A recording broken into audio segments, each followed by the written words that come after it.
after a day of bodyboarding or surfing, we would go to McDonald's. Back then they had, like, I want to say it was like 39-cent hamburgers on a certain day, 49-cent cheeseburgers on a certain day. We would just buy piles of these burgers, throw them on the table, and just like eat.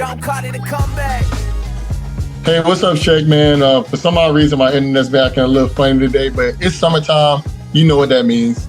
Yes, I do, 5-0. You want me to lose the shirt? Fine, I'll do it for you. Nope. Nathan's hot dog eating contest is making the way for his annual comeback. Okay, fine. Let me know if you want me to lose the shirt. We do have a real comeback story to tell this year around the hot dog eating contest. Miki Sudo is coming back to defend her mustard yellow belt. Plus, this week's edition of the Checkdown, Shek and I are going to be taking a look at some future possible comebacks that haven't happened yet. So from Wondery, I'm Ryan Shazier. And I am still shirted Dave Damashek. And this is Don't Call It a Comeback. Don't call it a comeback. I've been waiting on this moment my whole life. Can't call it a comeback. Everybody to your feet, make arenas rise. Yeah, I'm saying from the left to right, we get it on tonight. We do it all, but we don't back down. Just give me one shot, one chance, I'ma take it. Fixing up the game, but these records I keep on breaking.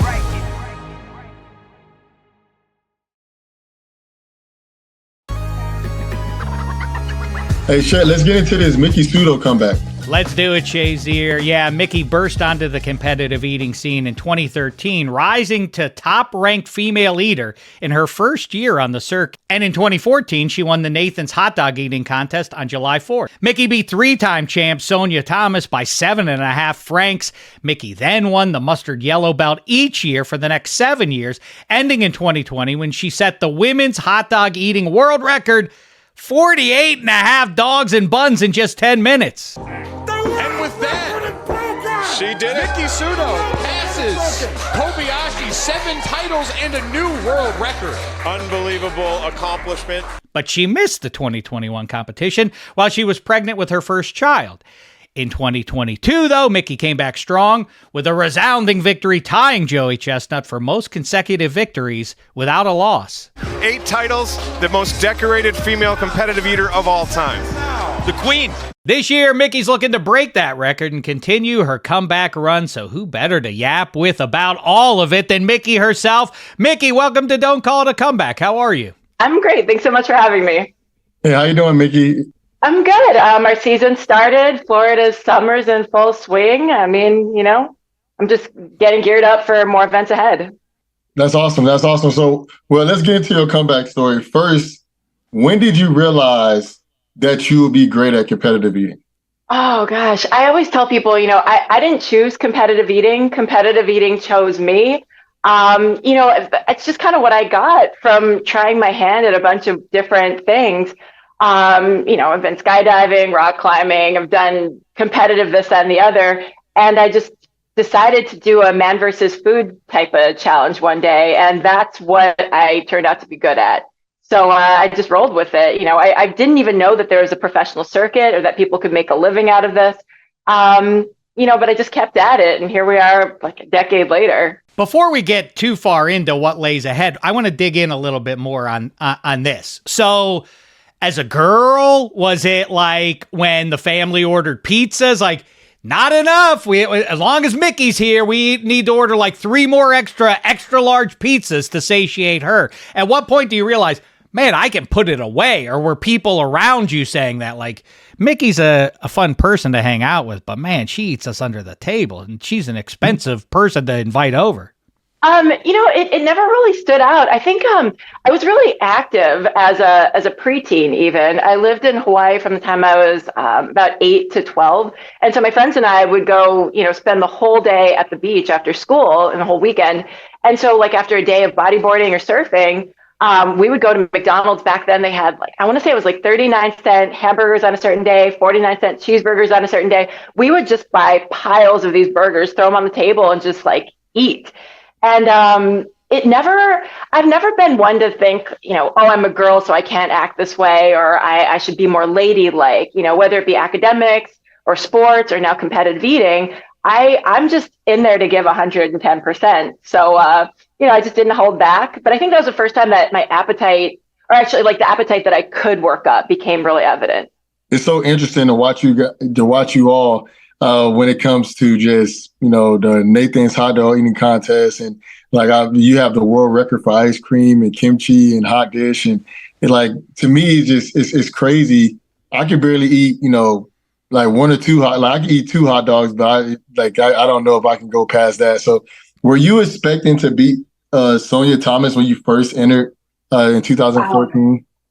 That's a good question. Actually, no. So I fell into the competitive eating circuit on the food challenge side. So I'm still doing big restaurant meals, but not head-to-head competition. It's a whole different feel, whole different crowd. But I started to pay more attention, and I did watch Nathan's that year. And I'm like, oh, there's a whole separate women's contest. How much do they eat? How much did they make? To me, like 10 grand for first seemed like a huge amount of money. And, her record at the time was 45, and she was regularly doing like high 30s, low 40s. I'm like, that's kind of tough, but I could probably get second if I worked really hard. And then, my first practice ever, not knowing what I'm doing, I did 30. And at my first qualifier, the first time Nathan's came around, I did 40 in 10 minutes. I was on track to beat her. So I went in just like first or nothing. And my first time at Nathan's, I did take her down, but I didn't start out thinking that I could do that. So like, I want to dive into that. So like, when do you know, like, all right, I can eat 30 hot dogs? So like my first time, like I had no idea. I had to YouTube how these people ate hot dogs because I never really watched it. And even when you watch it on ESPN, right, you don't know. It just looks like a whole lot of mess and chaos. So I watched some videos like the greats, like Kobayashi, Joey Chestnut, a few other people at the time. And, what they mostly do is they pick up 2 meats. They're really like organized and almost rhythmic, robotic in what they do. So 2 meats, chomp, chomp, swallow those, and then 2 buns, this, that. And I did it. And then I kind of not perfected, but I came to what works best for me. And that's really minimal chewing. So I kind of bite, sever, and swallow. And as far as the buns, I like, to make a long, boring story short, I dunk the bun, I rip it in half, roll them into 2 balls, pop, pop, swallow. So, I mean, it's really just observing trial and error. And that's kind of how I ended up there. But I had no clue how many I could do. But 30 is not a bad number to start off with, especially on the girls' side. 30 would have won that year, I think. I could definitely say that 30 is a lot of hot dogs. So you feel so ridiculous. So I grabbed a friend for that practice, but I have done practices where I'm just in my kitchen by myself, like, with whatever playing over Spotify, thinking, what am I doing with my life? Speed eating hot dogs, on my own. So many questions emerge from this. First of all, when you watch the video, sort of like, I'd love to help people who are sick. I'd love to be a doctor, but I can't stand the sight of blood. When you watch Joey Chestnut or otherwise, are you like, I'd like to be a competitive eater, and then you watch, you're like, oh, too gross for me. That doesn't give you any pause, that like the dunking and all that, because it doesn't look like you love food. The guy. I always think, ironically, if you love food, that it's not exhibited by the eating contest. It's like a remorseless eating machine kind of a thing. What we do, I mean, the ridiculousness of what I do is not lost on me. But even at the competitive eating level, you have to basically hate losing more than you even enjoy winning. And so it doesn't really matter what I'm doing. I mean, I'm sure you don't like, having people smash into you and falling and whatever else. I mean, it's just, we're not in any sort of, I feel like what I endure for 10 minutes is nowhere near what you have been through. But you just shut that out because that's all part of it. And another thing that I kind of find interesting is, as competitive eating's kind of grown in popularity or become a little more mainstream, you have people now who say, I want to be like Joey Chestnut, or I want to be like Miki Sudo. How do I get into this? Like when I started 10 years ago, I think there were probably those people, but I wasn't one of them. It was mostly like, I tried something, it was fun, I'm kind of good at it, let's do more of this. So it's really the opposite. Like you get into it and you have the stars in your eyes, and then you're like, wait, what does this entail? So. You get into it and you're learning more about it. You see that you're great at it. Like, what challenges do you have, first, like staying in shape, but then also like when you're eating, is there a point like when you're running a marathon where you're like, oh man, like this is a lot. And then trying to push push past it? Is there a point like that when you having an eating competition? I would say no, because there's no way I could even begin to run a marathon. So, I mean, they're probably those similars. What I'm saying is like what marathon runners do, I can't even, I'm winded after like 2 miles. But yeah, you hit that wall, whether it's flavor fatigue or just all around, kind of exhaustion or just, mentally. When you start to count down how much time is left in the 10-minute contest, you're in trouble.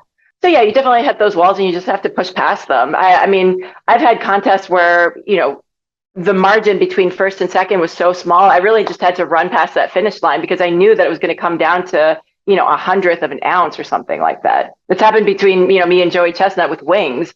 So you really can't falter even when you want to slow down. How do you normally stay in shape when you're eating so much? I thought I was in shape. I'm accidentally using his Zoom account right now, but my fiance Nick Weary, I thought I was in shape, and then I met him. He's a former bodybuilder and a personal trainer, and all around jacked guy. I just try to be in some shape, maintain health of some sort, because I perform better when I'm physically fit. When I'm carrying extra weight, I find that I lose my stamina a lot quicker. So it's just, routine cardio, balancing what I eat on a weekly basis. I don't eat hot dogs by the dozen, daily. So that kind of helps. So it's just a balance of, diet and exercise. But with that said, I fluctuate like most people would. Wouldn't you think, I mean, from the outside looking in, that's my assumption, is that you would be better off in something where the discipline is eating as much as you can, is to be really overweight. I mean, it stands to reason that would be the math, but it is a recurring theme because I've talked to Joey Chestnut as well. Like that, you're all relatively fit, but you mentioned at the top that your season has begun, your training regimen. So what goes into that if it's not sitting down and just eating as many hot dogs as possible in preparation for the hot dog eating contest? So season started. So, I mean, I guess just being more mindful of like mindless snacking that I tend to do. I've been on stage everywhere from 125 pounds to, I think post-pregnancy, I was still like 170 and everywhere in between. So like, depending on my weight and my level of physical fitness, I'll perform kind of accordingly. It's pretty easy to predict. I've done 2 hot dog practices this year just because Nick is he's so enthusiastic about getting practice started that I just kind of jumped on. So, I know where I stand, and it's kind of just good to know where you are, but I still know what I have to put in to get to the numbers where I want to be in, come July 4th. Well, okay, so let's then talk. In 2020, you set the women's world record for 48 and a half hot dogs and buns. And always have to mention the buns because some people aren't clear on that aspect. That's what you're dunking in the water and all of that. When did you sort of feel like I can set a new standard among all women, but also is it now looking ahead? Are you competing with the people around you or are you competing with yourself and your own standard? Oh yeah, that's a great question. I mean, I really can't rest on first place among the women. There's some great competitors there, but I definitely lead the pack. 48 and a half was bittersweet because of all the COVID adjustments that were made that year, we actually didn't have an audible countdown. So I didn't know when I had to stop eating, because I mean, that's part of the strategy too, knowing how many hot dogs I can slam in at the last second so that I can swallow them, within the regulated amount of time. There's no countdown. So like, I end up with this arbitrary kind of like, I don't know. I just wasn't happy with it. I don't like halves. I would have gone to 50 if I had known. But the conditions were really good that year. Conditions being that we were inside and I was probably very well rested. Why is inside better than outside, or outside better than inside, or vice versa? I mean, it's almost like, carrying that extra weight, with that added heat and humidity, I just feel like suffocated. It's just, I'm winded a little bit sooner than normal. I did a practice here when it was 98 degrees, I think. And I practiced in Las Vegas heat as well. And it's just, being in a temperature controlled, air conditioned room was really nice. And I didn't realize how much it might've helped me, but You keep bringing up your husband, Nick, and I know he's a guy that's in amazing shape, but he's also a competitive eater as well. So do you guys ever push each other like at home when it comes to eating? Oh, 100%. I mean, not in regular, not when we sit down for dinner. We're not weird like that. Right. No, no. It's like, oh, I had 2 entrees and you only had one. No. No, but we do push each other when we do practices. We'll discuss strategy and kind of replay how different events went, remind each other, what you need to do differently this time around. So yeah, we're incredibly competitive. We want to beat each other at the table. We want to beat everybody at the table, including each other. But at home, we build each other up so that, we're the best versions of ourselves going into the event. I will say though, when we're flying home from events and I like beat him by a lot or a little, I have to hear about it the whole time. I might have won at the table, but I lose having to listen to that on the way home. Oh, you cheated. This happened. Oh. Shazier, we need a double date with these two. I'd love to sit down for a meal with you guys. So do you guys go on double dates? And I assume whoever you're out with always is cracking wise about it. And let's go to do we have to go to an all you can eat buffet if we're going out with you as a couple? I mean, is that what you are contending with pretty much week after week here? Yeah, I think people expect that more when we go with Nick's like bodybuilding or gym friends, because they'll assume that everything that we're ordering is more for them. And then I kind of, join in and it's not what they're expecting. But for the most part, I think we kind of behave in public. Try not to, make a scene, draw attention to ourselves that way. We'll have 17 steaks and yeah. I don't know. I mean, what did I see the other day? Like people getting kicked out of buffets or like going up to the buffet line and grabbing the whole tray of something. No, we're not like troublemakers like that. The worst that it's ever gotten to is I think we were at a restaurant. It was like probably a well-known restaurant used to do all you can eat wings. And we were just enjoying our wings. And our soda refills started to come in to-go containers. And I think that was like the most subtle hint that we got. You know what I mean? It's like, thank you for your business. Please move on. Yeah. So I don't know. Like Homer Simpson, but I didn't get all I could eat. Yeah. Oh, this is the best. You two must be so much fun to go out and hang out with. So this year, though, your individual competition with Nick set aside, you're chasing history because if you win this year, you break the tie with Chestnut for the most hot dog eating contest without a loss. I mean, in the hierarchy of competitive eating, what does Chestnut mean in all of time? Chestnut is obviously, his name speaks for itself. But Chestnut at hot dogs is an entirely different level because I beat Joey at, sandwiches and wings and oh, you do? Oh yeah. I beat him pretty bad at like pistachios the other day. The other month. But Chestnut at hot dogs is on a whole different, he's in a whole different universe. I think there was this year, it's funny how he's so aware of the different stats. Like, one year, I think it was 2020, he's like, what was your margin of victory? What was your margin of victory? Because like that's something that he holds dear. Like by how many hot dogs did he beat the next closest competitor or whatever? And so I think he was actually, worried that I had taken that from him that year.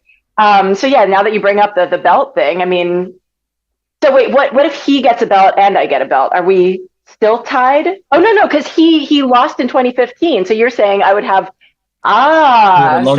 uninterrupted streak. I see what you're saying. So no matter what he does, I take one of those little tidbits of trivia from him. Yep. Cool. Thank you. Joey at hot dogs.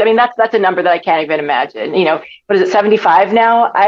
You could give me all the time in the world. You could puree those hot dogs into a smoothie. You could compact them in whatever form. I don't think I could physically hold 74 or 5 hot dogs. So my hat's off to him. I think you just invented a new food stuff. Hot dog puree. Yeah, that's crazy. I don't know if I'm eating that. I don't think I could drink a hot dog smoothie made with 75 hot dogs in 10 minutes. I think in the final minute one year, he still ate like 10 or 11 hot dogs. That's like what I do in my fastest minute out the gate. He's incredible. You just told us that you don't really eat fast when you guys are just out to eat, but what is your favorite food outside of competitions? Actually, in and out of competitions, I really like chicken wings and baby back ribs. I just can't get tired of them. Let's see, outside of competition, I enjoy, steak, I like sushi. I just like a good brunch where it's like a little bit of everything. But my normal, day-to-day diet, it's just like kale salad, boneless, skinless chicken breast, avocado, quinoa, like boring stuff. So with the ribs, I'm a huge fan of ribs. Like that's my favorite. So how many ribs can you eat at one time? So the way we do competitions, it's all done by weight. So they'll give you rack after rack, but every tray is like weighed ahead of time, and then they'll subtract the weight afterwards. So I think the most I personally ate was like 9 pounds of rib meat. Wow. So I don't know how to quantify that in racks, but it was a whole lot of bones. That's crazy. It all depends. It all depends because you'll have your soft fall off the bone kind of ribs. Those are super fast. And then you have like the smoked ones that are like, all right, this is going to require a little bit more work. And then those numbers are low, but rib contests are always fun. Clearly you respect Chestnut, but you've beaten him head to head. Instead of pistachios, what about chestnuts? If you beat him in a chestnut eating contest, I mean, that would really shame him to the point he'd have to retire, right? We need to make this happen. Mm-hmm. I also need to revisit how to eat chestnuts. Don't you have to? I don't even know it. Do people eat chestnuts? I don't know. I don't even know what a chestnut is. I think I've only ever seen them like fully cracked, like roasted or boiled and prepared. So yeah, they're just like those little like kind of soft, gelatinous like. Yeah, right. People roast them on an open fire around the holiday season. He hates that song. He hates that song. So like. Just playing that while competing and hopefully beating him. That probably sounds like what his nightmares are made of.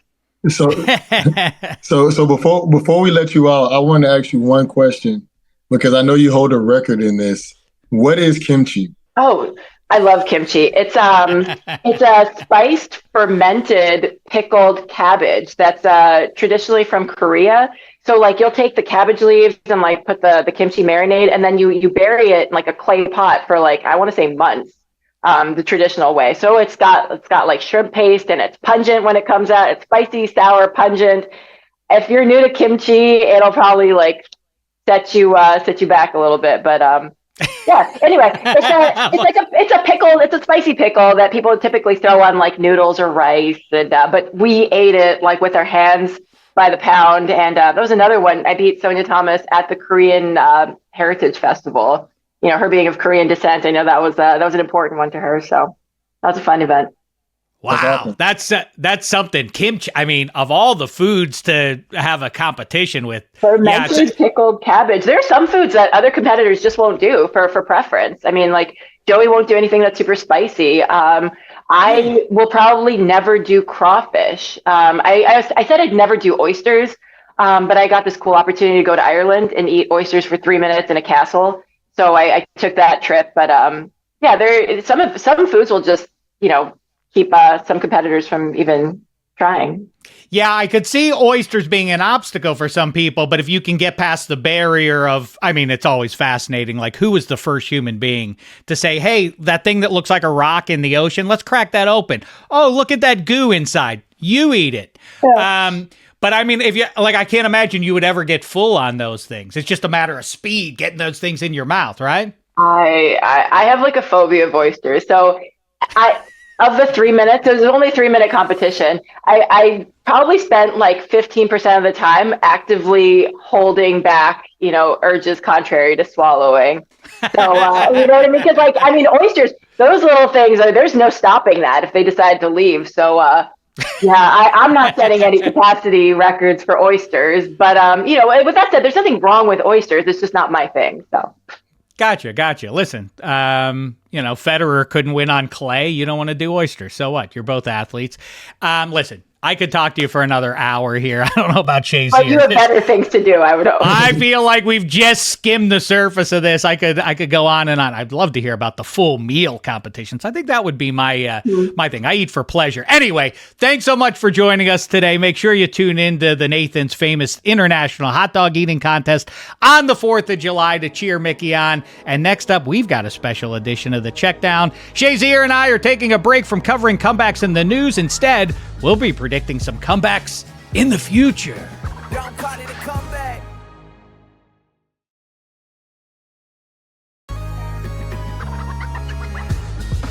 Time to break down some comebacks that haven't even happened yet. This is a special edition of The Checkdown. All right, Shazier, here we go. Only 3 teams have ever won a Super Bowl the year after losing in the championship.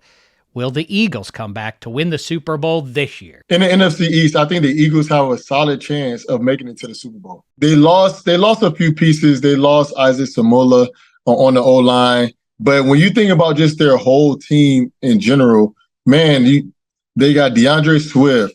They end up getting a very strong D-line draft and linebacker when it came to Nolan Smith. And then they also got Jalen Carter. They kept their main pieces with Jason Kelsey. They paid Jalen Hurts. You could just name superstars all around their roster. And then they also understand the scheme that they played with last year. I think they have a very strong case to make it back to the Super Bowl, especially with how they played last year. To me, I feel like the very strong contender to make some noise against them this year will be the 49ers again, but they just have to figure out who's going to be their quarterback. Yeah, it's funny. We're keeping with the hot dog theme of this show as we go from hot dogs to bulldogs from down in Georgia. That's at least half of the Philadelphia Eagles roster, it would seem.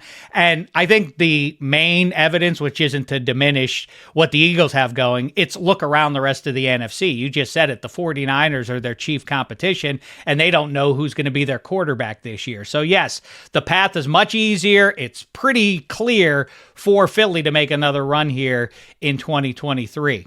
Sky, I don't know if it's the limit, but Eagles, they get up into the sky. Since 2018, every Power 5 conference has sent at least one team to the college football playoff, except the Pac-12. Shazier, if it even still exists by the time they kick off football again, will a Pac-12 team make a college football playoff comeback this season? I think that one of them can. Last year, USC had a very solid chance, ended up losing to Utah twice. And, people will always say USC was the better team. If somebody beats you twice in the season in football, they're normally the better team. So Utah outplayed them. I understand they had the Heisman Trophy winner in Caleb Williams last year. So with him coming back, but they also lost some key pieces in the draft. But I think USC with Lincoln Riley has the best chances of making the college football playoff. They're going to probably be a top 5 rated team in college football this season. So I definitely can see USC will be the team from the Pac-12 that will make it. I know Oregon is good. I know UCLA is good.